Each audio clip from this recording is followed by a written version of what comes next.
Labdien, cienījamie apmācību dalībnieki! Man patiešām ir liels prieks jūs sveicināt šīs dienas apmācībās. Mani sauc Kristīna Garklāva, un es šodien būšu kopā ar jums šeit šajās apmācībās. Un šodienas apmācību temats ir ārkārtīgi svarīgs, un temats ir droša un veselībai nekaitīga moderno tehnoloģiju lietošana un arī procesu atkarības profilakse izglītojamajiem. Es domāju, ka mēs visi absolūti zinām, cik modernās tehnoloģijas ieņem lielu lomu mūsu visu dzīvēs. Ne tikai bērnu, jauniešu, bet pieaugušo arī dzen. Un tāpēc par šo tematu, manuprāt, var runāt, un par to ir ļoti svarīgi runāt un veselīgi runāt. Un es pastāstīšu arī vairāk par šīs dienas apmācību norisi, un tad šīs apmācības ir paredzētas veselību veicinošo skolu tīkla koordinatoriem, un tās organizē slimību un finansē slimību profilaks un kontrolas centrs, un šodienas mācības šeit vadīs Elīna Brila, un es pastāstīšu arī vairāk par Elīnu. Tātad Elīna ir psiholoģija ar ļoti plašu profesionālo pieredzi darbā ar bērniem, jauniešiem un arī pieaugušajiem atkarību profilakses jomā. Viņa ir vadījusi vairāk nekā 150 grupu nodarbības, strādā arī Bērnu aizsardzības centrā un vada biedrību Atbalsta un profilakses centrs Tavai brīvībai. Tāpat Elīna arī aktīvi izstrādā un vada izglītojošus pasākumus visā Latvijā, pievēršoties arī tematam par procesu atkarībām un psihoemocionālajai veselībai. Tā kā šodien mums būs darīšana ar īstu profesionāli savā jomā, un vēl arī praktiskās daļas beigās mums būs šeit vēl viens viesis, Vineta Vītiņa. Viņa ir SIA izglītības pasākumu projektu koordinātore, kura pastāstīs par projektu Unplugged, kas arī ir cieši ar šīs dienas tematu un arī procesu atkarības profilaksi. Un pirms mēs dodamies tālāk, es pastāstīšu arī varbūt vairāk par tādiem praktiskiem jautājumiem, ko dara zinātne šodienā. Tad šīs mācības tiks ierakstītas un video ieraksts būs pieejams SPKC YouTube kontā, tā kā noteikti to varēs paskatīties un dalīties arī ar citiem. Taču grupu darba norise netiks iekļautā šajā ierakstā, lai saglabātu arī konfidencialitāti, lai visi varētu droši piedalīties, labi un droši justies, uzdot jautājumus un stāstīt arī un dalīties ar dažādām situācijām, ko varbūt jūs esat piedzīvojuši un pieredzējuši.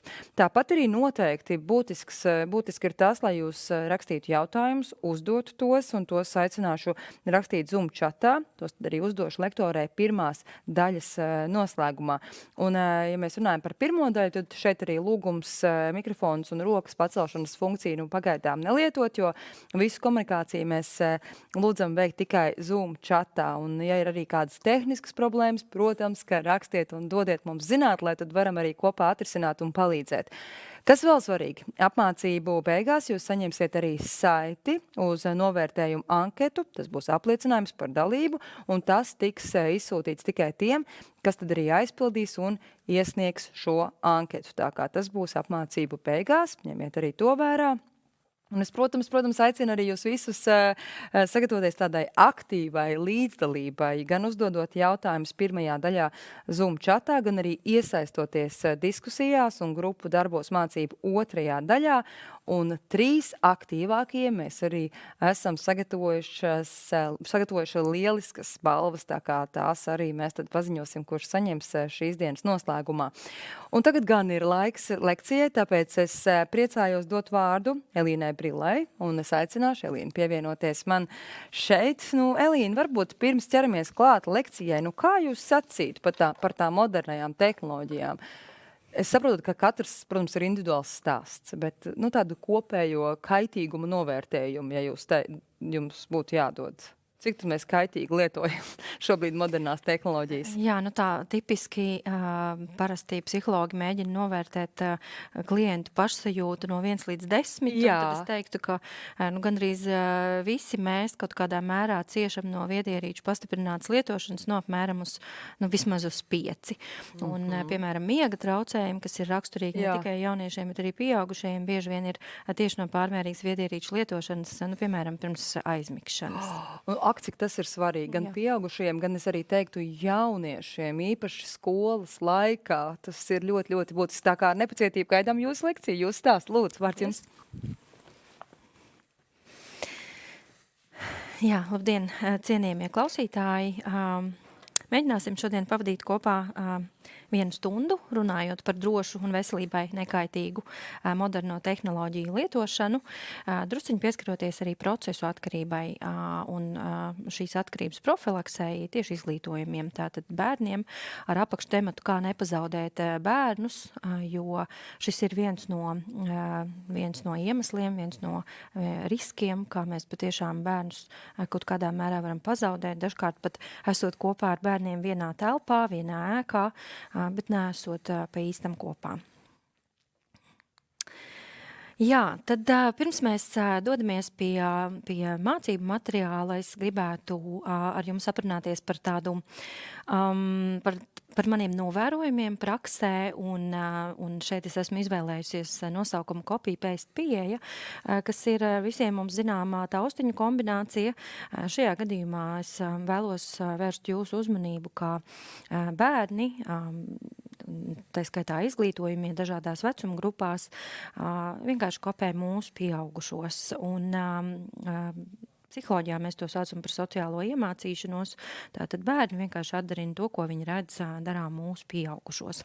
Bet mani novērojami strādājot gan ar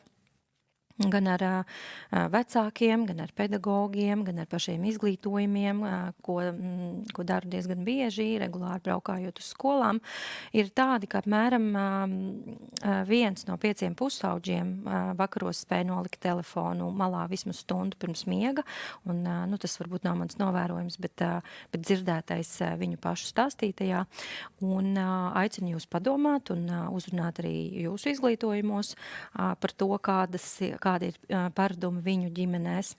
Apmēram vidēji 6 no 10 jauniešiem atzīst, ka pārbauda telefonu automātiski arī tad, ja nekas nav pienācis, ja, un es domāju, ka tas ir pazīstams arī mums pieaugušajiem. Tad automātiska uzvedība arī tad, ja nekādu ārēju signālu nav, ja, tādas nemitīga vajadzība palielināt vai atjaunot dopamīna rādītājus, jā, tātad saņemt ar vienu jaunus un jaunus stimulus. Apmēram katrs 3. bērns spēlē video spēles un dara to ilgāk nekā bija plānojis. Šis ir viens no jautājumiem, ko gandrīz vienmēr uzdodu runājot ar klasi, ar skolēniem, aicinot vienkārši pacelt roku tos, kur spēlē video spēles, un tādu ir patiešām ļoti daudz. Un aptuveni 4 no 10 vecākiem atzīst, ka arī paši ļoti bieži pazūd telefonā, un kurš gan no mums šādā veidā dažkārt negrēko vai ne. Arī tad, kad bērns kaut ko jautā vai paralēli ar mums runā, ir vērts par to padomāt. Un, diemžēl, gandrīz puse no pusauģiem izjūt trauksmi, ja, ne tikai bāzisku trauksmi, bet arī tādu nespēju piekļūt telefonam vai internetam ilgāk par stundu. Šo savukārt esmu novērojusi darbā ar mentorējumiem jauniešiem, sociālās rehabilitācijas programmā, piemēram, ja skolā jaunieši jau ir pieraduši vai būsim godīgi pieradināti pie kaut kāda veida noteikumiem, pie kastītēm, pie somām, pie skapīšiem, kur tālrunis, piemēram, ir jāglabā, tad sociālās rehabilitācijas programmās mums nākas ieviest šādus noteikumus, jo mēs novērojam, ka bērni nespēj koncentrēties pat dažas minūtes, ja telefoni nav nolikti malā. Ja, ļoti skumjš novērojums. Bet kas tad ir... Runājot tieši par skolām, ko novēro pati skola. Un aptuveni puse no pedagogiem atzīst, ka skolēnu uzmanības noturēšana ir patiešām ļoti sarežģīta tieši viedierīču lietošanas paradumu dēļ, un tas ir viens no iemesliem, kāpēc skolās no šī mācību gadā ir ieviests obligāts noteikums 1. līdz 6. klases neizmanto viedierīces, ja, tātad skolām bija dots uzdevums ieviest iekšējās kārtības noteikumus, kas paredz viedierīču glabāšanu skapīšos vai kastītājs klasē vai gardrobē. Apmēram 4 no pedagogiem, no 10 pedagogiem norāda, ka skolēni bieži vien ir uzvilkti, jā, vai mentāli noguruši, kas ir pašsaprotami, kas ir saistīts ar smadzeņu procesiem, saņemot nemitīgus ārējus stimulus. Un, diemžēl, tas ir redzams jau rīta stundās, kad teorētiski skolēnam vajadzētu atnākt izgulējušamies, mūžām, gatavam darbam, bet viņi ir noguruši, jā, jo nav izgulējušies, nav atpūtušies, nespēja koncentrēties. Un daļa pedagogu tāpat novēro, ka skolēni arī izvairās no sarežģītiem uzdevumiem un meklē ātras atbildes. Un šis ļoti raksturo sekas, negatīvās sekas no viedierīču lietošanas, kas mūs ir pieredzinājušas pie ātriem, īsiem, biežiem stimuliem, ko nodrošina dažādas, piemēram, sociālās platformas. Līdz ar to patiešām cilvēkam var kļūt grūti koncentrēties, piemēram, uz mācību grāmatu, uz teksta uzdevumu, uz stāstu, kas ir jāizlasa. Jā? Tātad dažkārt ir grūti pat izlasīt vai dzirdēt instrukciju darbam. To novēro skolotāji. Un tāpat arī trešdaļa pedagogu atzīst, ka arī viņiem pašiem reizēm ir grūti izvairīties no telefona lietošanas starpbrīžos vai pat stundu laikā, kas ir ļoti godīgi, bet acīm redzot arī tādas ir negatīvās sekas. Un vēl daudz pedagogi novēro, ka skolēniem ir arvien grūtāk izturēt arī garlaicīgos brīžus vai klusuma pauzes, kas ir gan mācību procesā, gan iespējams arī brīvajos brīžos, kad teorētiski bērni, jaunieši varētu savā starpā sadarboties, kaut ko kopā darīt, bet viņiem ir grūti šo izturēt, grūti atrast kopīgus tematus. Ja? Un šis arī ir tāds interesants novērojums praksē, ka jaunieši var stundām pavadīt sarunājoties čatā, tajā pašā laikā ar šiem pašiem cilvēkiem esot kopā aci pret aci, viņi nespēja uzturēt sarunu, viņiem ir grūtības. Ja? Tātad es pieļauju, ka šī arī ir viena no viedierīču intensīvas lietošanas negatīvajām sekām. Jā, šeit es gribu minēt, ka šī nav oficiāla statistika, šie ir tādi mani tīri subjektīvās statistikas novērojumi. Es domāju, ka tie lielā mērā saskan arī ar jūsu novērojumiem. Jā, Kāpēc mēs vispār runājam par šo tematu? Kāpēc šis ir izaicinājums? Kāpēc par šo būtu svarīgi runāt? Brīnišķīgā autora Zanda Rūbenē, Latvijas universitātes pasniedzēja savā grāmatā Digitālā bērnība, kuru es pilnīgi noteikti jums strādājot ar bērniem šajā tēmā, aicinu izlasīt, norāda, ka šobrīd veidojas tādi 3 koncepti, runājot par sadarbību ar bērnu un vispār veidu, kā mēs raugāmies uz bērnu. Tātad tas ir koncepts, kurā mēs cenšamies uz bērnu raudzīties kā uz veselu bērnu, izaicinošā laikmetā, ko nosaka digitālā kultūra. Vienlaikus mums ir jāpatur prātā, ka mēs uz bērnu raugāmies arī uz tādu kā, arī kā uz izglītojamo, ja, ka viņš ir izglītots bērns digitālajā kultūrā, kurā viņš ne tikai visu laiku tiek ierobežots izmantot viedierīces, bet mēs viņu vienlaikus, kas ir izaicinoši, aicinām arī attīstīt tehnoloģiju mācīšanās modeļus, tātad pieejas, kā viņš varētu ieviest viedierīces veiksmīgākas mācīšanās praksē, kas varētu nodrošināt viņiem gan šobrīd, gan nākotnē veiksmīgākas izglītības iespējas, jā, un iekļaujošu un līdzsvarotu vidi. Un, protams, ka mēs uz bērnu raugāmies arī kā uz piekļuvis bērnu, jā, digitālajā sabiedrībā, kurā mēs cenšamies viņiem radīt ar visiem šiem izaicinājumiem, tomēr pozitīvas attiecības ar vienaudžiem, ar ģimeni, vispār ar sabiedrību un kopienu kopumā, kas ir izaicinoši brīdī, kad mēs konstatējam, ka mēs it kā esam kopā un tomēr katrs ir savā, piemēram, mobilajā tālrunī. Jā, ja mēs raugāmies uz šo jautājumu antropoloģiski, tad jēdziens, kas kopš 20.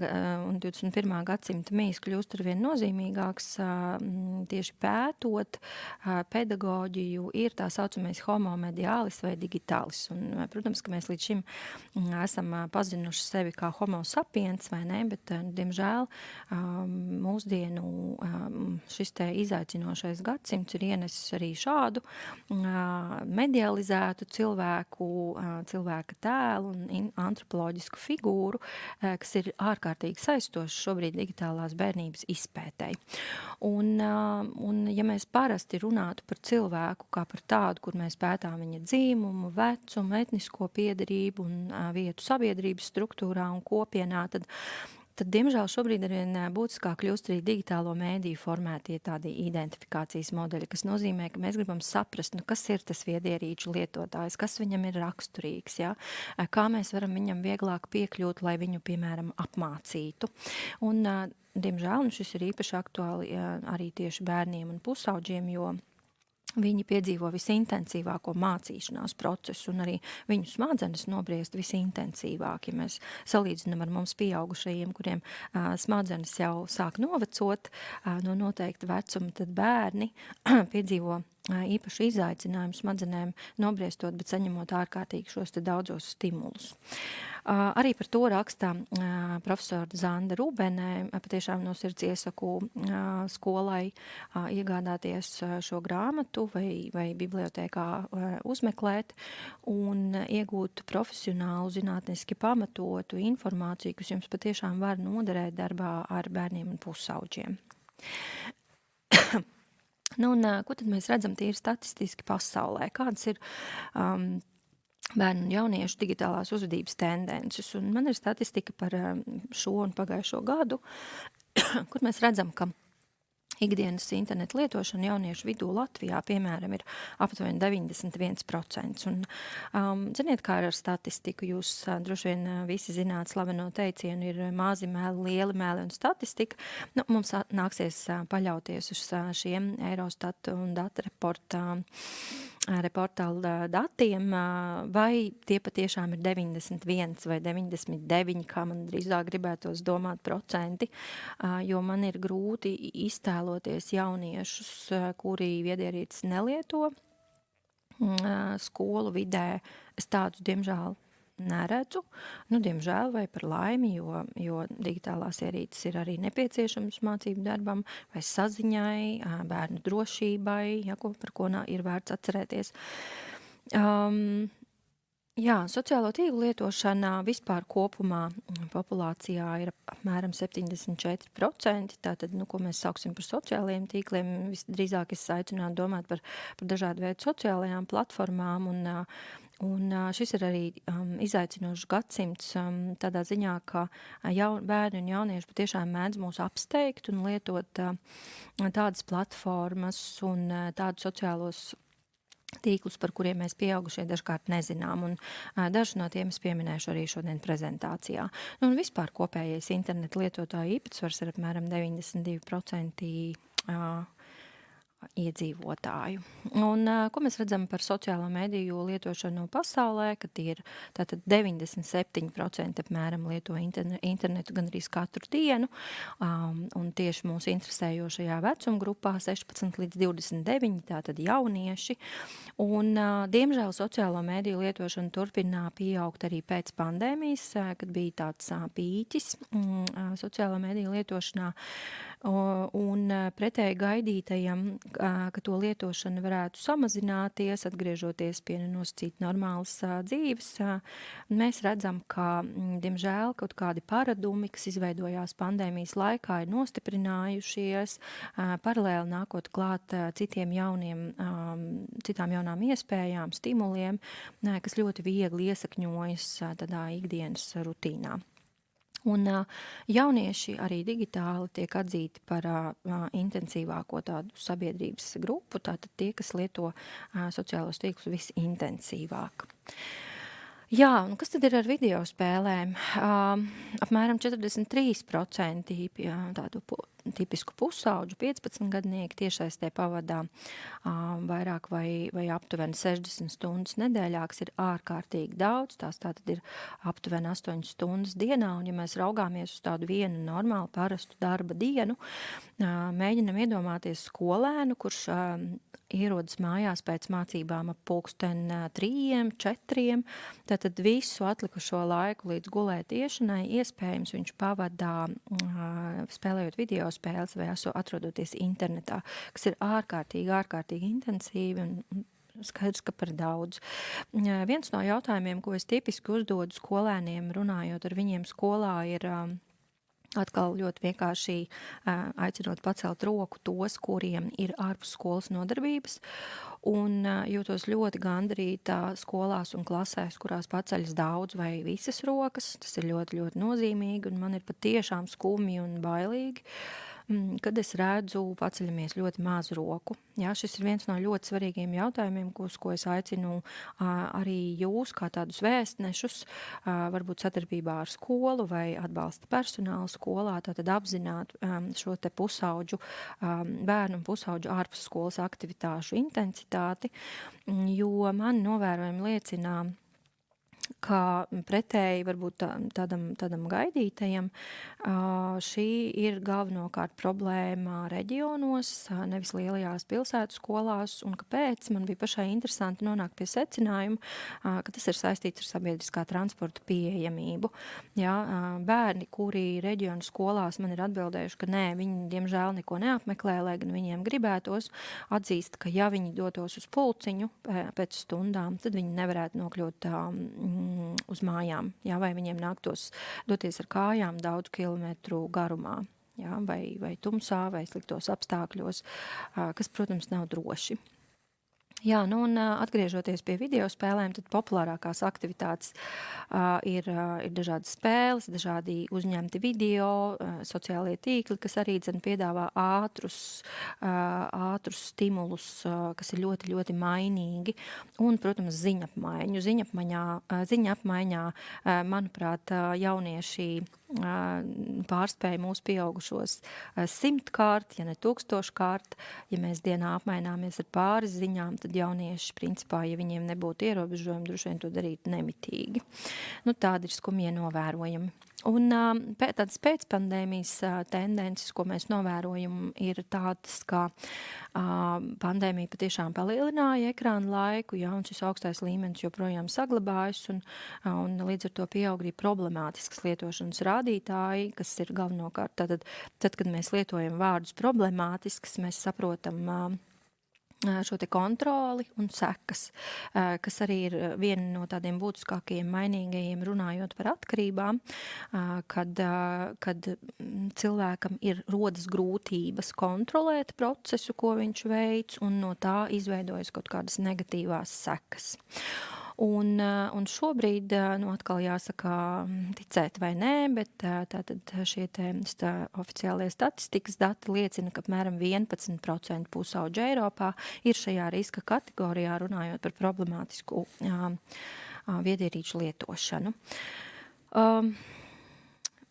Ļoti gribas atkal pieminēt, ja, lai nostiprinātu šo manu pārliecību, kuru vēlos nodot arī jums, ka ja vien jaunietim ir ārpus skolas nodarbības 3-4 reizes nedēļā kā minimums, tad šis risks, es domāju, ievērojami samazinās, ja, jo iedomāsimies jaunieti, kuram pēc skolas tomēr ir jādodas, piemēram, uz kādu sporta nodarbību, kas viņam prasa vēl 3-4 stundas ar nokļūšanu un atgriešanos mājās ieskaitot, kas automātiski samazina šo te laiku, ko viņš var veltīt viedierīcēm, ja, un tā pašā laikā iespējams stiprinot viņu fiziski un sociāli, ja, kad viņš ir saskarsmē ar citiem cilvēkiem, kas ir ļoti, ļoti būtiski.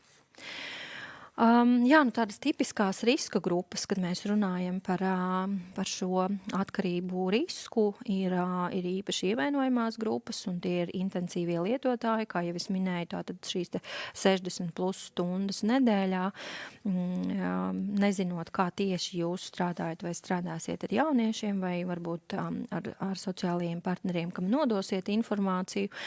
Es aicinu nevis tikai novērot vai tīri tā subjektīvi pieņemt, jā, bet patiešām uzrunāt jauniešus un iespējams darīt to ar kaut kādu veidu aptaujām vai klases stundu ietvaros vai kaut kādu projektu ietvaros.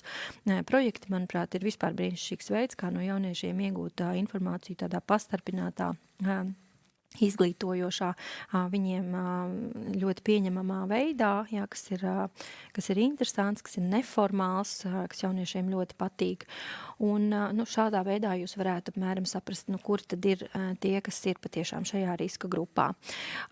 Jā, lai cik dīvaini nebūtu, tad statistiski par īpaši ievainojumu grupu tiek atzītas pusaudzes meitenes. Un, ja mēs neiedziļinoties raudzītos uz tādu bērnu pusaudžu grupu, mums šķistu, ka problemātiski drīzāk ir zēni, piemēram, videospēļu spēlēšanas dēļ, tad dati rāda, ka tieši zēni vairāk ir iekļauti dažādos sporta veidos, kas samazina šo viedierīču lietošanas laiku. Savukārt pusaudzes meitenes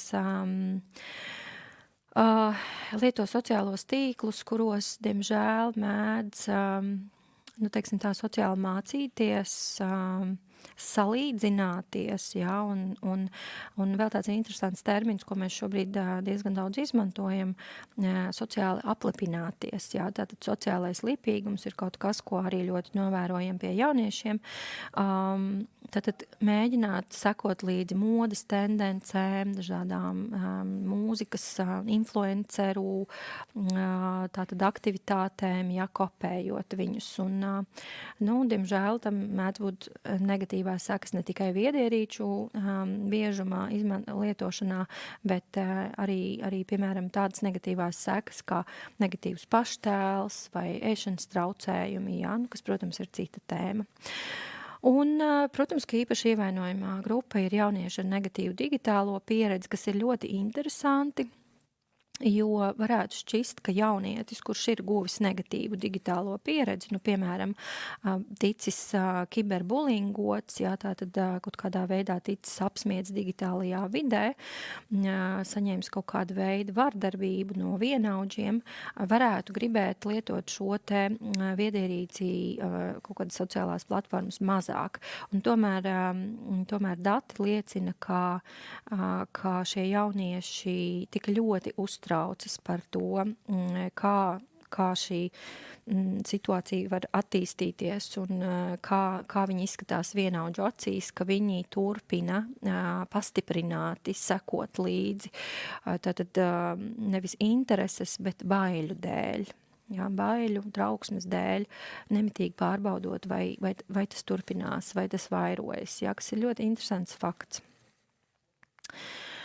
Jā, negatīvās pieredzes Latvijā, jā, apmēram 4 no 10 jauniešiem piedzīvo apvainojums vai draudus tieši saistē.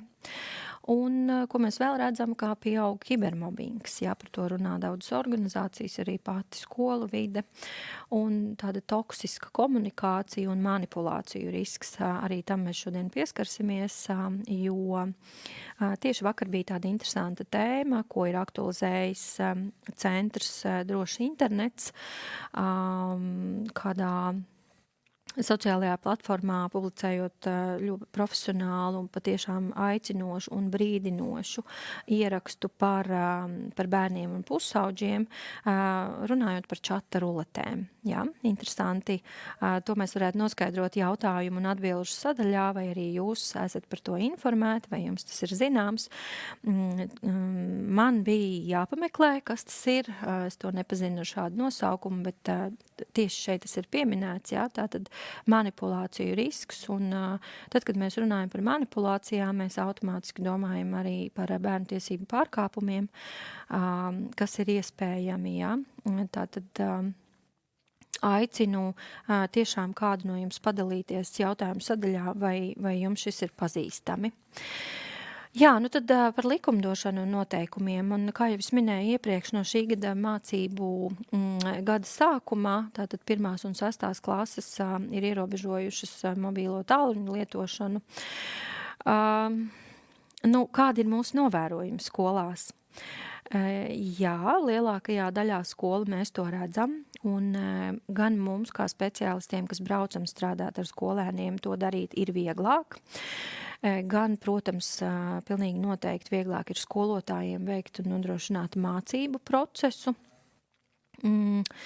Diemžēl redzam, ka ir skolas, kurās šie ierobežojumi, nu, man grūti komentēt, neesam veikuši tādu oficiālu aptauju, bet kaut kādu iemeslu dēļ neizmanto, tātad neievēro šos noteikumus, un skolēni viedierīces var turpināt izmantot, vai piemēram, turēt somā, kas ļoti ierobežo viņu spēju, paškontroles spēju. Jo padomāsim paši, ja mēs zinām, ka mūsu viedierīce ir blakus telpā un mēs nevaram tai piekļūt un mums ir jākoncentrējas uz kādu noteiktu procesu, mums tas noteikti ir vieglāk nekā, ja viedierīce ir mūsu kabatā vai, piemēram, šeit uz galda. Ja?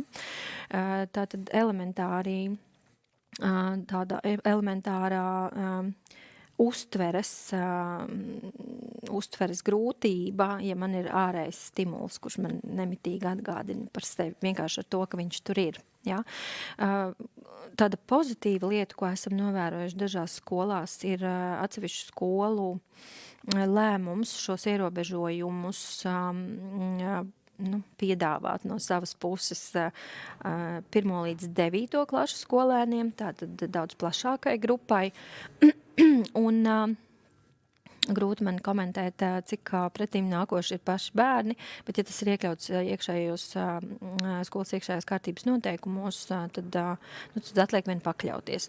Nu, kāds vēl varētu būt tāds negatīvs novērojums no šiem ierobežojumiem? Diemžēl šobrīd skolās, manuprāt, kā nekad agrāk ir pieaudzis to skolēnu skaits, kuriem ir problemātiska uzvedība dažādu iemeslu dēļ, tā skaitā dažādu veselības problēmu dēļ, dažādu gan diagnosticētu, gan nediagnosticētu uzvedības traucējumu dēļ.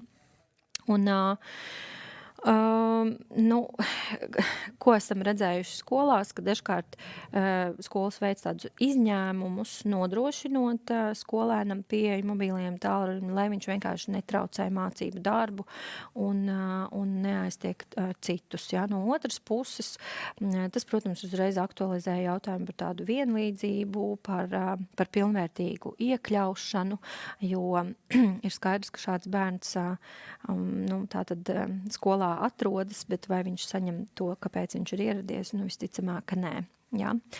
Un nav šīs te konsekvences. Jā, un tātad mūsu novērojumi kopumā liecina, ka visas skolas, diemžēl, mācību gada sākumā nebija gatavas šiem noteikumiem, un daļā skolu arī trūks tātad šīs te vienotās pieejas un konsekvences, par ko es tikko minēju, ja?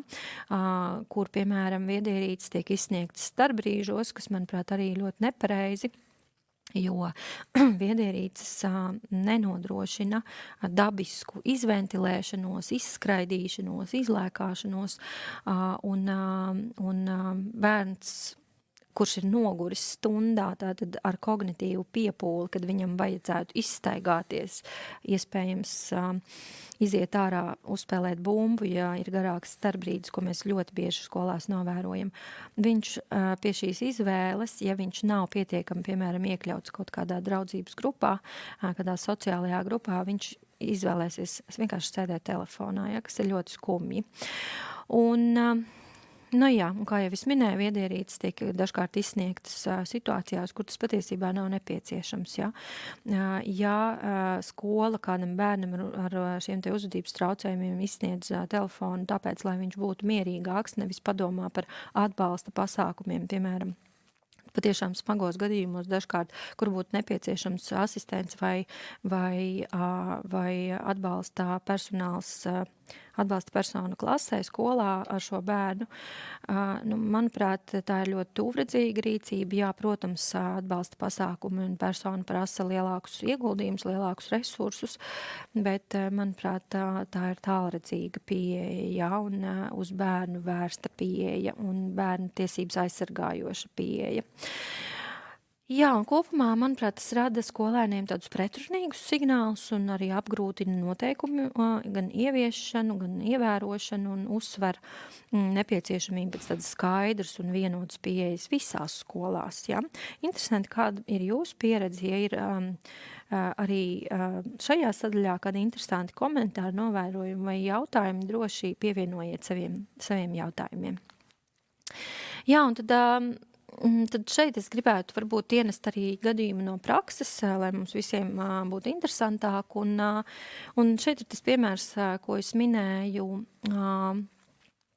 pirms brīža, ja, tātad par zēnu, kuram vārds, protams, ir mainīts, par zēnu, kuram ļauj izmantot viedierīci stundas laikā. Nu, šajā gadījumā, piemērā, ir minēts zēns ar uzmanības deficīta un hiperaktivitātes traucējumu, ja, kas nozīmē, ka viņam patiešām ir grūti nosēdēt, viņam ir grūti koncentrēties, viņš mēdz būt aktīvs, viņš mēdz traucēt citiem, viņš mēdz komentēt, ja, un man ir bijusi iespēja vienu reizi novērot šo klasē stundas laikā, kur, jā, es sapratu, ka bērns nekādā veidā neapgūst vielu, viņš principā tiek tikai izvilkts cauri mācību gadam. Ja? Un, šis ir patiešām skumji, bet es apzinos, ka skolu vide saskaras ar milzīgiem izaicinājumiem šo bērnu tādā kvalitatīvā, pastāvīgā iekļaušanā. Ja? Un kas tad ir tās negatīvās sekas ar šādu pieeju? Diemžēl tas noņem tādu uzvedības kontroli, tātad, kas no vienas puses ir saprotams pedagogam varbūt vieglāk, jā, no otras puses bērniem, lai kā viņi paši protestētu un ar savu uzvedību parādītu, ka viņiem nepatīk kontrole, bērni ir tā grupa, kurai kontrole ir ārkārtīgi nozīmīga, un jo mazāk mēs viņus veselīgi kontrolējam, es gribu uzsvērt veselīgi, jo iespējams destruktīvāka varbūt viņu uzvedība, ja? Par šo mēs ļoti bieži runājam gan ar pedagogiem, gan ar vecākiem, ka jebkuram cilvēkam gribas just veselīgas robežas, un ja viņu nav, tad mūsu uzvedība var kļūt haotiska, ja mēs varam meklēt šīs robežas, meklēt ārēji, tātad ienesot to savā uzvedībā. Nu, vēl negatīvās sekas noteikti būs tas, ka ar šo tiek pastiprināta disfunkcionālā šī te uzvedība, ja, bērna izpratnē, kas noteikti ir neapzināts process, bet principā, ja viņš varētu, viņš domātu, ka ja es uzvedos slikti, tad man iedod mobilo telefonu. Cik forši es varu nemācīties, varu spēlēt video spēli, ja, kas noteikti nav bērna intereses kopumā, ja mēs raugāmies no viņa attīstības un izglītības viedokļa. Pilnīgi noteikti bērns šādā veidā neattīsta savu pašregulāciju. Jā, no vienas puses mēs varam teikt, ka video spēle, kuru viņš tajā brīdī spēlē, palīdz viņam nomierināties un iespējams kaut kādā veidā sastrukturēties, būt savāktam, neaiztikt citus. Tajā pašā laikā ir ļoti daudz dažādi ir ļoti daudz dažādi veselīgi pašregulācijas apgūšanas veidi, ja, kas bērnam vienkārši tiek liekti. Un ilgtermiņā, manuprāt, šāda pieeja var tikai sāsināt problēmu, ja, jo ir pierādīts, ka pavisam svaigā pētījumā, man viņš ir arī līdz šodien paņemts, ir pierādīts šogad, 2025. gadā, ka video spēļu spēlēšana un vispār viedierīču pastiprinātā lietošana paaugstina šīs te UDHS pazīmes, ja, un rada kavētu iespēju smadzenēm nobriest un augt, ja, kas ir patiesībā, kā jūs minēju, ļoti, ļoti tuvredzīga pieeja. Un jā, bērns, diemžēl, kopumā viņš nevis norimst, bet viņam tiek piedāvāts ārējs stimuls, kurā viņš iegremdējas, jā, un kopumā tas vēl tikai var palielināt, paaugstināt šo te viņa kopējo impulsivitāti, jā, un dažkārt, piemēram, mēs esam saņēmuši signālus no vecākiem, konkrētos gadījumos ar šiem bērniem un ģimenēm strādājot, ka bērns no skolas atnāk, kā mēs mēdzam teikt, uzvilcies, jā, tātad ārēji ļoti pārstimulēts. Jā, iedomāsimies, mēs to varam salīdzināt ar iekāpšanu karuselī, kurā bērns visu laiku griežas, jā, un pārējiem, kas nav karuselī, ir labi un mierīgi, viņi var mācīties, bet tajā brīdī, kad stundas beidzas un viņš no karuseļa izkāpj, jā, viņš ir pārstimulēts, viņš nav koordinēts, viņam ir grūti, jā, un tāds viņš dodas mājās. Un, es noteikti ieteiktu no šādas pieejas izvairīties. Jā. Un tad, ko nozīmē konsekvence pieejā, ja runājot ar vecākiem un skolu, un tas pilnīgi noteikti nozīmētu pārtraukt telefonu izmantošanu kā uzvedības vadības instrumentu. Jā, tas būtu tāda tiešām rekomendācija. Šajā gadījumā tiešām jāsaka pedagogiem, jā, vēlreiz uzsveru, ļoti labi apzinos pedagogu izmisumu darbā ar bērniem ar uzvedības traucējumiem, jā, strādājot bērnu tiesību aizsardzības jomā, mēs ar šo saskaramies katru dienu visā Latvijas teritorijā, un ja kādam no jums ir sajūta, ka jūsu skolā ir ļoti traki, skumji tā teikt, bet jūs neesat vienīgie, jā, šī ir ļoti, ļoti aktuāla grūtība. Bet šo īstermiņā pieeju aicinām neizmantot. Un tā vietā aicinām sastādīt tādu individuālu uzvedības atbalsta plānu, kas bieži vien prasa resursus, ko mēs novērojam praksē, ka nereti skola nav izmantojusi visus iespējamos resursus, kas patiesībā skolai ir pieejami, piemēram, veiksmīga sadarbība ar izglītības pārvaldi, saņemot papildus resursus, papildus atbalsta personālu, jā, vai arī atbalsta personāla, teiksim tā, kvota ir piešķirta, bet, vai vieta ir piešķirta, bet tā ir izdalīta, kaut kādā savādākā veidā skolā, un realitātē bērns šo atbalstu saņemt nevar. Jā. Šī ir diezgan arī aktuāla problēma, ko novērojam strādājot ar skolām konkrētos gadījumos, jā, kas ir bieži vien saistīti jau ar kaut kādu veidā vardarbības piedzīvošanu. Jā. Un noteikti veikt skolēnu psihoemocionālo un uzvedības izvērtējumu, kam, protams, ir domāts psihologs, skolas psihologs, sociālā dienesta psihologs, ja lieta jau kļūst tik aktuāla un tik grūti vadāma un kontrolējama, ka skola pati nevar tikt galā. Ja? Mēs zinām, pēc dažādiem algoritmiem, tātad skolai primāri ir jācenšas tikt galā savā vidē, ar saviem līdzekļiem, un ja tas neizdodas, tad ir jāaicina tātad citas institūcijas. Ja?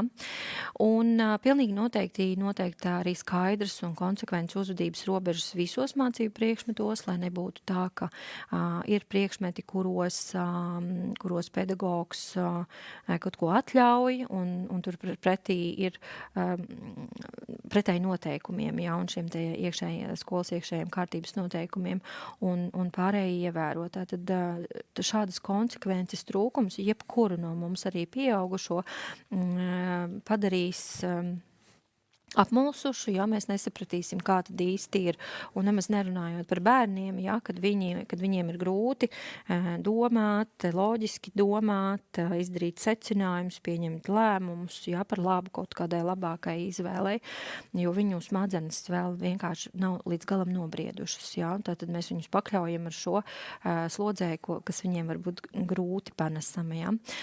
Protams, piedāvāt strukturētus nomierināšanās rīkus bez telefona, un šeit es uzreiz varu minēt konkrētu piemēru. Es ticu, ka situācijas ir ārkārtīgi daudz, un nekādā gadījumā šeit nevēlos kļūt par viszini, tādu demonstrēt vizziņa lomu, bet vēl pirms pāris dienām strādājot kādā skolā, kurā nepārprotami skolēnam bija novērojama šī te UDHS pazīmes, kas vēlāk arī apstiprinājās sarunā ar pedagogu. Mēs vaicājām, vai pašam bērnam vaicājām, vai jums klasē ir kādas rotaļlietas, ko tu varētu izmantot, jā, jo pirmajā stundā mēs konstatējām, ka darbs ir praktiski neiespējams, jo bērns nespēja nosēdēt, bērnam ir ārkārtīgi daudz ārēju stimulu, uz kuriem viņš reaģē, jā, viņš visu komentē, viņam pietiek dzirdēt vienu vārdu, un viņš uzreiz atsauc šo vārdu, jā, un patiešām ir grūti šādā veidā strādāt. Tas prasa dubultu kognitīvu slodzi arī no pedagoga.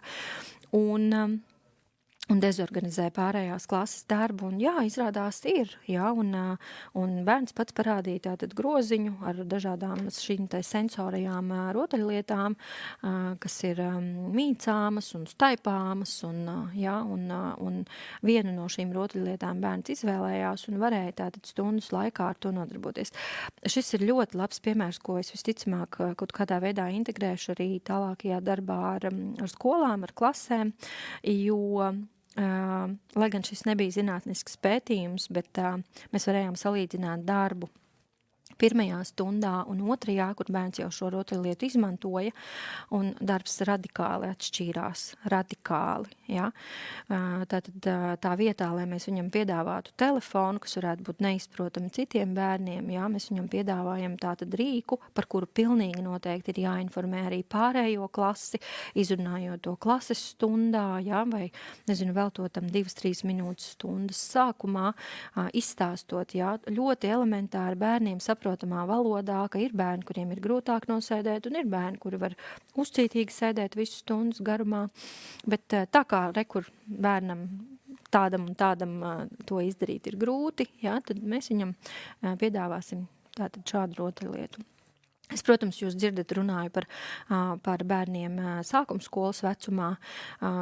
Savādāk varētu būt ar bērniem no 6. klases uz augšu, jā, vai, piemēram, jau vidusskolēniem, kuriem arī šī var būt grūtība. Iespējas izdomāt citus pieejas ir plašas. Es aicinu jūs izmantot arī mākslīgā intelekta iespējas šajā neierobežotajā fantāzijā, ja, ko mēs novērojam, ka ir bērni, kuri zīmē, kuri krāso, ja, šīs absolūti brīnišķīgas, šajā gadsimtā, jāsaka, jau vecišķas, bet joprojām ļoti palīdzošas metodas, kā bērns var pats sev palīdzēt koncentrēties, ja mēs viņam to ļaujam.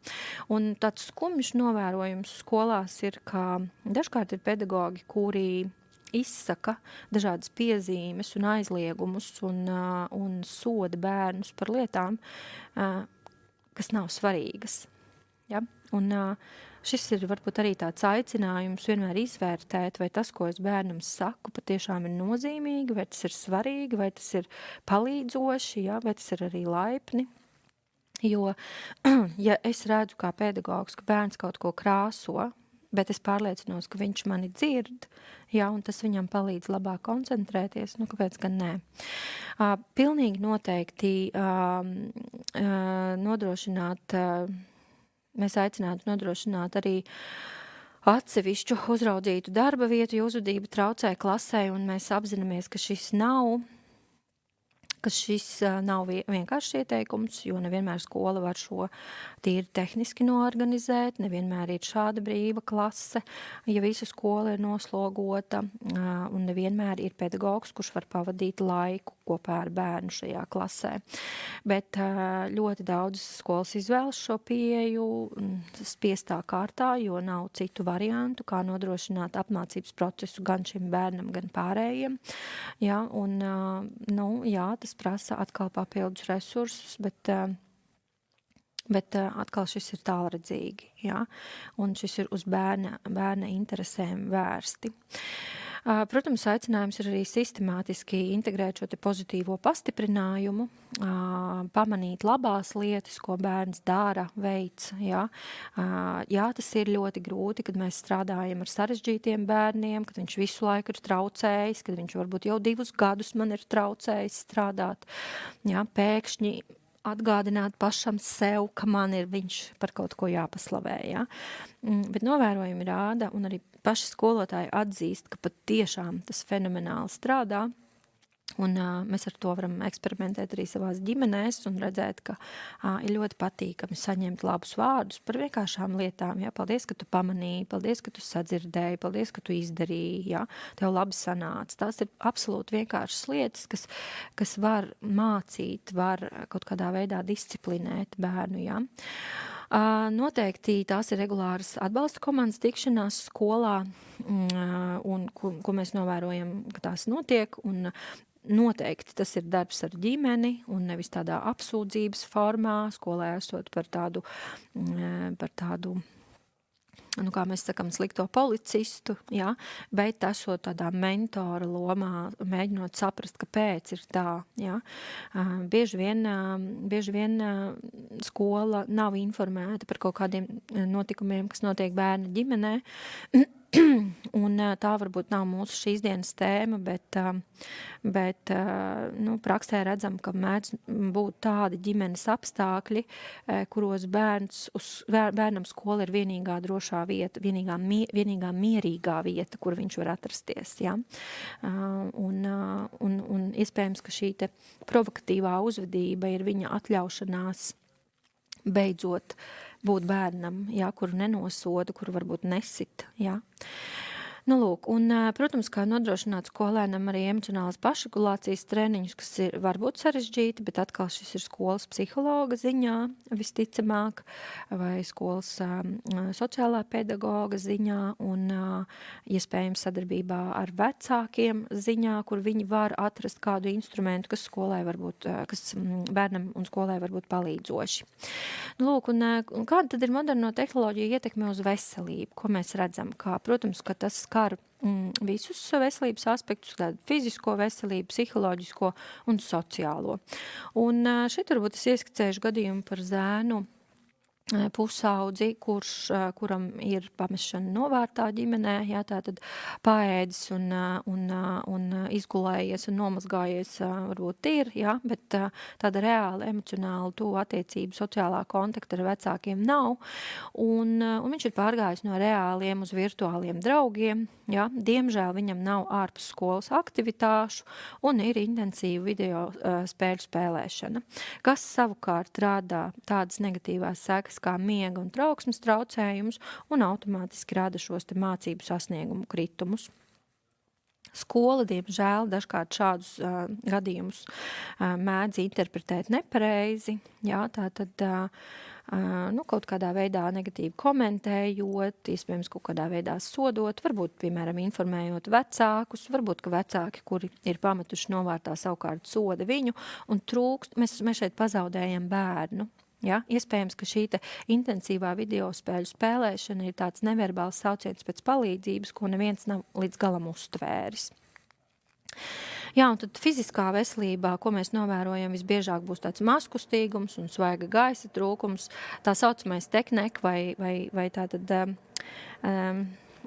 kumpums kaklā, mugurā, jā, un tāda stājas traucējumi ļoti bieži šo novērojumu skolā.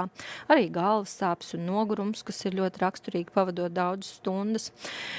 Miega traucējumi, ko jau šodien pieminēju, un lai būtu tāda labāka izpratnē mums visiem, ka tas ir nevis vienkārši tāpēc, ka cilvēks aiziet vēl gulēt, bet tādēļ, ka tiek intensīvi izmantot šī zilā gaisma, neļaujot dabīgi izdalīties melatonīnam, jā, kas atbild par mūsu spēju aizmigt, kad ir vakars un kad ir tumšs. Tātad nenodrošinot acīm un smadzenēm tumsu, neizdalās melatonīns un mēs vienkārši nespējam aizmigt. Jā, un bērni par šiem procesiem visbiežāk, kā mēs novērojam skolā, neko nezin, kas ir ļoti skumji, jo, manuprāt, būtu lietas, ko no mācību programmas varbūt varētu pievērt acis un varbūt kaut ko neizstāstīt, ja, kaut kādas vienkāršas parastas lietas, bet izstāstīt par to, kāpēc jums būtu jāguļ vai kāpēc jums būtu jāpadzerās.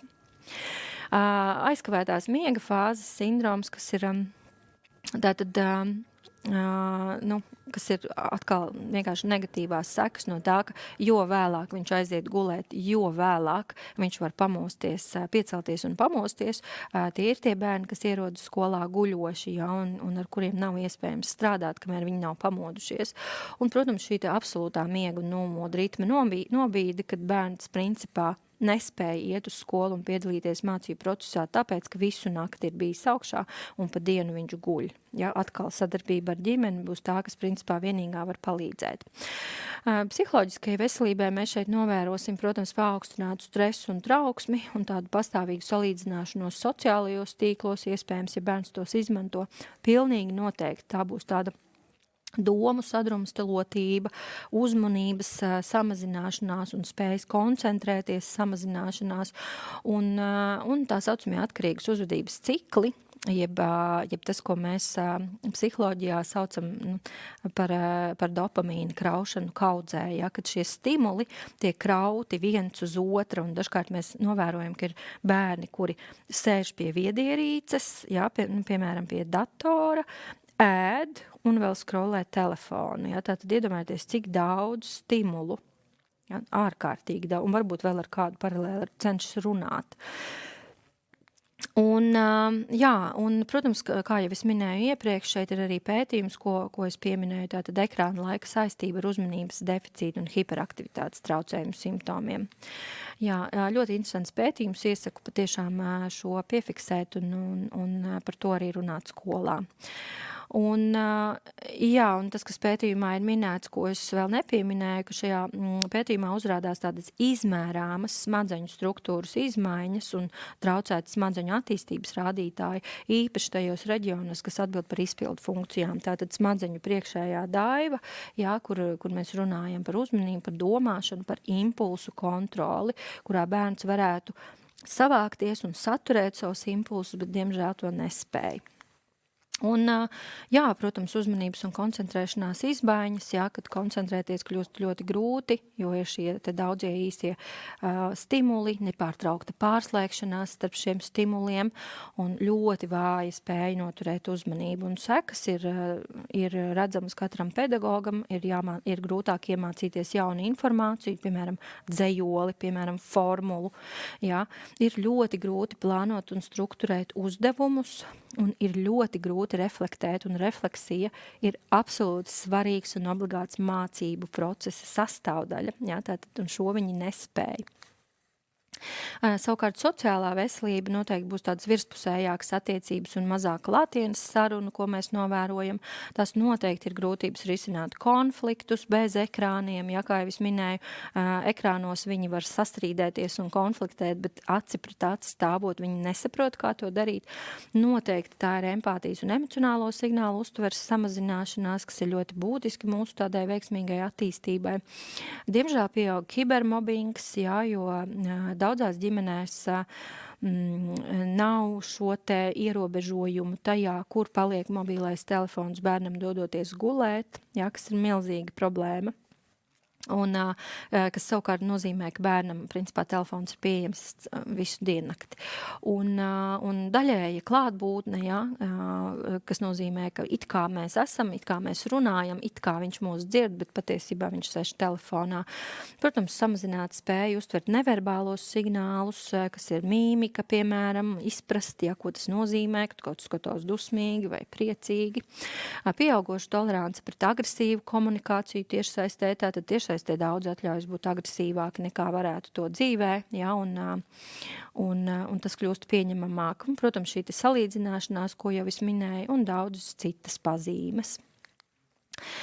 Jā, būtiska lieta ir sociālā identitāte, kas ir arī jauniešu tāds pašvērtējums, kas arvien biežāk balstās uz sekotājiem, uz šiem te laiki, ja, vai tātad šo te ārējo novērtējumu, uz patīk, ja, uz filtrētiem attēliem un ideāliem, šeit vairāk runājot par meitenēm, ja, ko iepriekš pieminējāt, un uz kaut kādu algoritmu noteiktām tendencēm. Labi zinot, ka katram no mums sociālajos tīklos ir savs algoritms, kas balstās mūsu interesēs, ja. Un, pašvērtējums kļūst ļoti trausls un ir ārēji noteikts. Un savukārt vecuma posmus aplūkojot, mēs redzam, ka 6 līdz 9 gadu vecumā, tātad pirmsskolā, ir ļoti būtiski, lai būtu šie te vienotie noteikumi par viedierīcēm visā skolā, ko es jau pieminēju iepriekš, lai būtu regulāra bērnu izglītošana par digitālo līdzsvaru, un tas ir gan klases audzinātāju uzdevums un iespējas, gan citu priekšmetu skolotāju iespējas par tādu vienotu pieeju, kā mēs varam to iemācīt, caur iespējams caur mācību programmu.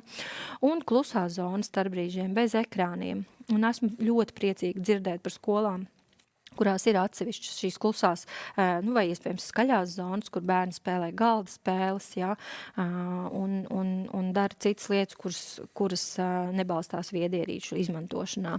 Nu, un savukārt runājot jau par 10 līdz 13 gadu vecumu, būtu svarīgāk uzsvērt šo sociālo tīklu vecumu posma, šos te ierobežojumus, jā, kur skolai būtu jārunā ļoti skaidri, ka ir platformas, kas ir paredzētas no noteikta vecuma, jā, lai tātad izvairītos no šīm te pašvērtējuma grūtību riskiem, no šīs te salīdzināšanās, jā, no iespējama kibermobbinga un citiem bērnu tiesību pārkāpumiem. Un noteikti mēģināt attīstīt digitālā līdzsvara prasmes, jā. Tātad mācīt, ja pats bērns neprot, tātad līdzsvarot laiku starp atpūtu un viedierīces izmantošanu, noteikti stiprināt pašcieņu un identitātes veidošanu arī klātienes vidē, jā. Un savukārt citas svarīgas lietas ir arī spēja saglabāt ekrānu robežu skolas dienas beigās, ko es minēju kā ļoti svarīgu lietu, ja bērnam nav ārpusskolas aktivitāšu. Un ļoti svarīgi tātad nekļūt par digitālo policistu, bet būt par digitālo mentoru. Ja? Jā, un pēdējā vecuma grupā, kas ir jaunieši, tātad 14 līdz 18 gadu vecumā, ir skaidrs, ka viņu smadzenes ir ārkārtīgi jūtīgas pret atlīdzību, pret gandarījumu un pret impulsiem, ja, un sociālo spiedienu. Un ir ļoti svarīgi viņos attīstīt, tātad šo te spēju pašiem vadīt, nevis viņus tikai kontrolēt. Un tāpēc būtu svarīgi atbalstīt emocionālās pašregulācijas nostiprināšanos, tātad kā viņi nomierinās, ja, lai tās nav tikai viedierīces. Protams, stiprināt arī viņu sociālās prasmes un klātienes kontaktus. It sevišķi, ja mēs redzam, ka jaunietis nepavada laiku kopā ar draugiem. Un noteikti skolai būtu jāiesaista jauniešu dažādu lēmumu pieņemšanā. Un es domāju, ka brīnišķīgs veids, kā to var izdarīt, ir piemēram digitālā detoksa projekts. Pat esmu tādā piedalījusies kādā Erasmus projektā programmā, un tas bija tiešām interesanti, ja arī pašiem pieaugušajiem ļoti izaicinoši palikt bez mobilā telefona visu dienu, kas palielina savukārt atbildību un tādu iesaisti. Un, protams, uzsvērt šo te miega un mentālās veselības nozīmi, ja, ko jau vairāk kārt šodien pieminēju. Un kā pēdējo droši vien minot arī šos te sadarbības projektus bez ekrāniem un atbildīgu tiešsaistes identitāti. Ja, ar ko jūs droši vien iepazīsieties pēc tam paši prezentācijā. Digitālā līdzsvara modelis ir vēl viena lieta, ko piedāvā mūsdienās, kas balstās uz tādiem 4 pīlāriem, kas ir laiks, tātad noteikts laiks, cik es varu veltīt viedierīcēm, kas ir saturs, ja, ko mēs bērniem nodrošinam, vai kontrolējam šo te viņu saturu kaut kādā veidā, jā, vienojoties vai kopīgi uzstādot, jā, lai nav tā, ka bērni lieto viņiem bīstamu saturu. Kāds pilnīgi noteikti šobrīd ir tā iepriekš pieminētās čata ruletes, jā, es ceru, ka būs kāds jautājums par to. Pilnīgi noteikti ķermenis, lai tās būtu fiziskas aktivitātes un emocijas, tātad spēja pašregulēties. Un pie praktiskajām metodēm es noteikti šeit varētu minēt tādu klases digitālās kārtības plakātu, kur tiek pārunāti šie te noteikumi. Kaut kādas sarkanās zonas skolā, kurā tiek noteikts, kā viedierīces netiek izmantotas, piemēram, ēdnīca, sporta zāles, ģērbtuves, jā, uz labierīcībām bērns neiet ar mobīlo tālruni un tam līdzīgi arī, lai veicinātu šo te drošību un sociālo miedarbību viņu starpā. Un satura apspriešana klasē. Ja, kad skolotājs varētu mēģināt iekļaut šīs tēmas kaut kādā veidā saturā, ko viņš pārunā ar skolēniem. Ja? Un, noteikti pats sākums, viedierīšu glabāšanas sistēma vispār klasē un skolā, ja? Šī te konsekventā pieeja. Jā, kā jau es minēju sākumā, kā mēs pieskarsimies arī procesu atkarībai, laika gan ir atlicis ļoti maz. Jautājums dažreiz ir no skolām, vai patiešām procesu atkarība kā tāda, šis termins tādā pilnvērtīgā nozīmē ir attiecināms uz skolēniem, un es teikšu, ka ir gan, un ja mēs runājam par atkarību, tad to galvenokārt raksturo kontroles zudums, ļoti augsta tolerance, ja, grūtības pārtraukt, tātad trakošana, lietu mētāšana, klaigāšana, kaut kāda ārēji tātad vērsta uzvedība, iespējams agresīva, ja? Un negatīvas sekas, kas iestājas, bet nekādā veidā neliek pašam bērnam mazināt izmantošanu. Un vienmēr ir jāapzina arī šķietamie ieguvumi, kas ir tūlītēja atlīdzība, ja, un bezgalīgs saturs, kad liekas, ka es varu skrolēt, ja, un visu laiku ir kaut kas jauns. Un, protams, šie personalizētie algoritmi, kas piedāvā tieši to, kas cilvēkam ir interesanti. Sociālais lipīgums, ko jau pieminējām, ja, vai pat sociāls spiediens, kas nāk no vienaudžiem, un šī iespēja salīdzināties. Ja, un, protams, pieejamība 24/7, tie būtu tādi ieguvumi. Un, visbiežāk mēs runājam par videospēļu atkarību, ja tieši par procesu atkarībām un par azartspēļu traucējumiem. Azartspēļu traucējumos, protams, mums nebūs iespēja šobrīd iedziļināties, bet, diemžēl, arī tā ir aktuāla lieta vidusskolēniem. Neskatoties uz to, ka ir vecuma ierobežojumi noteikti, jā, kad agrāk tas bija no 18 gadu vecuma, tagad no 20, bet diemžēl mēs redzam, ka skolēni atrod veidu, kā šo pārkāpt, jā, ar citu personu iesaistīšanu.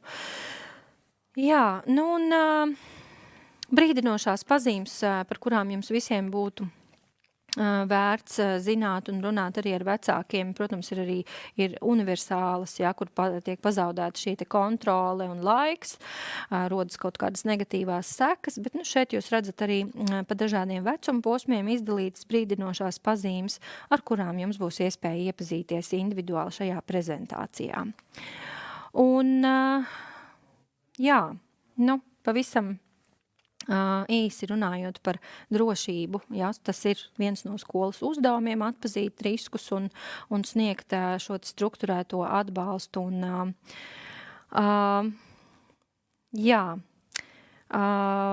šobrīd mums patiešām laika ir atlicis ļoti maz. Es sapratīšu, cik mums vēl minūtes ir, lai mēs varētu.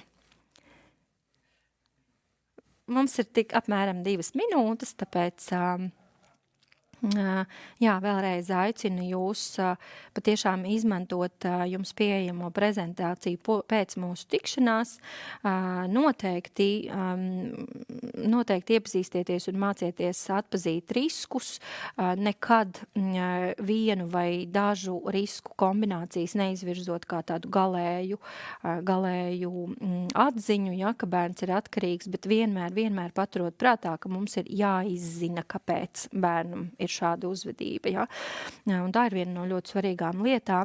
Vienmēr atstāt, kā mums mācīja psiholoģijā, nedaudz tukšu galvu vietā, kurā mēs vienkārši nezinām, kas ar cilvēku ir noticis. Ja? Jo, ja mēs kļūstam par izziņiem, tad mēs iespējams varam kaut kur pazaudēt bērnu vai viņam svarīgās lietas.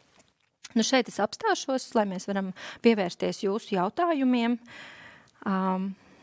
Jā, Elīna, es jau ierodos šeit gatava parunāties un uzdot arī kādus jautājumus, ko ir iesūtījuši mums cilvēki, ja, kuri, un es saku visiem tiešām milzīgi paldies par līdzdalību, par to, ka jūs rakstāt un ziņojat, un tad paskatīsimies, kas te notiek. Un vēlreiz atgādināšu, ka aktīvākiem būs arī dāvanas beigās, vai ne? Mēs tad izlemsim, kur ir tie aktīvākie. Bet, jā, tā tad ir daži komentāri.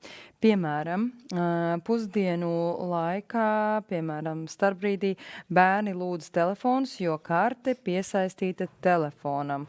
tad arī lieto telefonu. Nu, respektīvi, ja ir tāds stāsts, ja telefonā ir, piemēram, tā bankas karte, tad ir ļoti labs piemērs, starp citu, no Rudzātu vidusskolas. Viedierītes atrodas pie skolas vadības, ja kāds vispār ir paņēmis līdzi uz skolu, jo lielākā daļa vienkārši atstāja mājās, un līdz stundu beigām nekas netiek izsniegts. Tā brīžos aktīvas sarunas, spēles, kāds jauns atklājums par klases biedru, un 9. līdz 12. klases jaunieši izmanto sporta zāli un aktīvi sporto. Tā kā paldies, jā. Tā, nu tad tagad paskatīsimies, kādi mums arī vēl ir jautājumi iesūtīti. Kas būtu būtiski pedagogiem pirmsskolas izglītības iestādēs zināt un ņemt vērā, lai palīdzētu bērniem veselīgi attiekties pret tehnoloģijām arī vēlāk jau skolas un pusauģu gados? Kas būtu svarīgi pedagogam? Jā, ko ņemt vērā, lai palīdzētu bērniem veselīgi? Jā, mēs jau šim jautājumam šodien pieskārāmies. Tātad tā būtu tāda psihoizglītošana gan bērnu, gan vecāku, lai būtu šī veiksmīga šī sadarbība un konsekventa pieeja, lai skolā nav tā, ka ir skolā viena noteikuma un mājās citi, bet pilnīgi noteikti iekļaujot šīs tēmas gan klases stundās, gan mācību procesā, dažādos priekšmetos, piemēram, sociālajās zinībās. Ļoti žēl, ka šobrīd vairs nav veselības mācība. Mēs visu laiku gaidām, kad varētu būt kaut kādas izmaiņas šajā. Daudzi šķiet gaida vispār. Tas notiek arvien vairāk uz diskusiju galdiem. Tas nonāk. Tad ir jautājums arī, kas, manuprāt, ir ļoti būtisks, vai ir kādi ieteikumi argumentiem, ko izmantot sarunās ar vecākiem, kuri saka, ka viņi neierobežo un nemaz negrasās ierobežot tehnoloģijas saviem bērniem. Un te jau arī, laikam, jūs daudz minējāt, stāstot lekcijā, kur varēja nojaust to, cik būtiski tas ir, bet kā varbūt sacīt vecākam tajā brīdī? Pedagogam šeit, protams, ir ļoti nepatīkama loma. Viņam ir jāpierāda, gan arī kā tiesas procesā, jānāk ar pierādījumiem, pierādot šīs te negatīvās sekas, kas ir, piemēram, šo te vērtējumu kritums, uzmanības noturēšanas kritums, spējas koncentrēties kritums. Un noteikti atradīsies vecāki, kur teiks, man vienalga, kādas viņam ir atzīmes. Galvenais, lai iet uz skolu. Es domāju, ka šo attieksmi var mainīt nevis vienkārši sarunā pedagogs vecāks, bet, piemēram, ierašanās skolā uz šo te pedagoģisko sēdi, kurā tiek runāts, vai ne, ar plašāku pedagogu loku un administrāciju, par šo te, bērnu īstenībā tiesību neievērošanu no vecāku puses. Te arī tāds vēl ejot tālāk, principā papildinot arī šo iepriekšējo jautājumu un jau tāds iespējams sarežģītāk risināms, atbildāms jautājums par to, ka reizēm vecāki arī saka, ka viņu piemēram, 14 gadus vecie bērni, kas ir jau tas pusauģu laiks, ir lieli, un viņi neuzskata par pareizu limitēt, ierobežot. Un, piemēram, tas attiec uz sociālajiem tīkliem, uzsverot, ka bērnam ir jāiemācās pašam sevi regulēt. Kā jūs domājat, cik šī ir veselīga pieeja un cik ilgi tad vecākiem vajadzētu pievērst un cik ilgi varbūt viņi drīkstētu pievērst uzmanību limitēšanai? Tas ir grūti, jo tur ir jau cits vecuma posms. Bet man atbilde būs ļoti nepopulāra. Es domāju, ka tas ir mūsu pienākums kā pieaugušajiem un vecākiem, diemžēl, paturēt kaut kādu daļu kontrolas līdz bērnu pilngadībai. Un es piekrītu, ka mums ir jāveicina viņu autonomija un tāda pašnoteikšana un iespējas mācīties regulēties, bet tajā brīdī, kad mēs redzam, ka bērns to nespēj, mums būtu bērnam, tā arī jāsaka, es redzu, ka es esmu tev devis diezgan lielu vaļu, bet es novēroju, ka tev neizdodas pašam sevi kontrolēt, un es redzu, ka tu patiesībā no tā ciet, lai gan tev ir grūti to atzīt. Es redzu, ka tev ir radušies miega traucējumi. Es redzu, ka es aizēju gulēt 10, bet no rīta redzu, ka tu neesi pamodies, tātad tu neesi izgulējies. Tad mums būs jāatgriežas pie kaut kādiem ierobežojumiem.